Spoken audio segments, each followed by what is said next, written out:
Hi, let's look a little bit better at objects.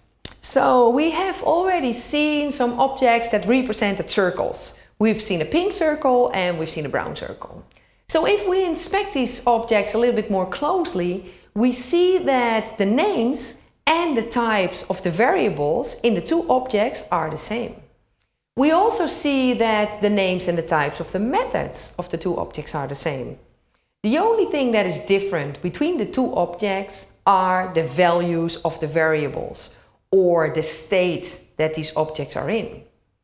So the names and the types of the methods are the same, but the results are different because the state is different.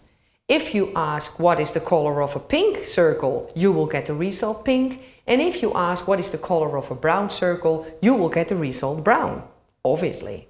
So the method is the same. The result is different because the state is different.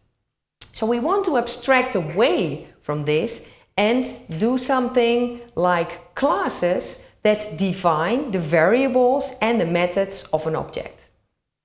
So the things that are common between objects we define in a class. And different objects are instances of a class. And these instances have different states.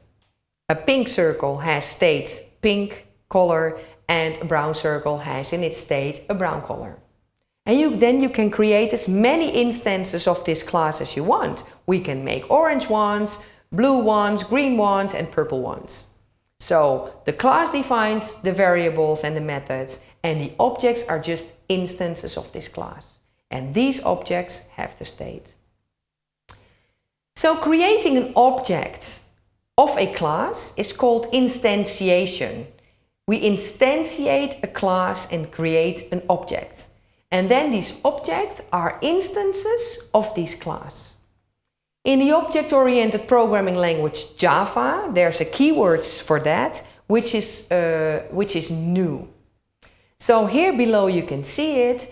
If we have the class circle, which is defined on the slide, and we want to instantiate this class by making a new circle, we say C1 is keyword new circle, and we give the new state of this object as parameters, pink and 3. A circle with color pink and radius 3. And here you see the same for the brown circle with radius 1. We create a new instance of the class circle that has brown color and radius 1. So the classes define the methods that we can call or invoke for every object. So calling or invocation of methods on objects we do by using a dot operator. So here we see examples on this slide. C1 is an instance of the class circle. And C2 is also an instance of the class circle. So if we write C1 dot getColor, what we do is call the method getColor for the instance C1. And since C1 is a pink circle, we get the result pink because that's the color.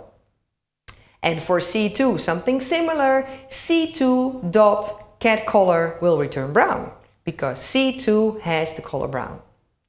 So the behavior of objects is defined in a class, but the exact results that we get from these methods is determined by the state of the object. And the state of the object is determined by the values that the variables have for specific objects. So in the next part, we'll look a little bit better at the methods that you can define in a class.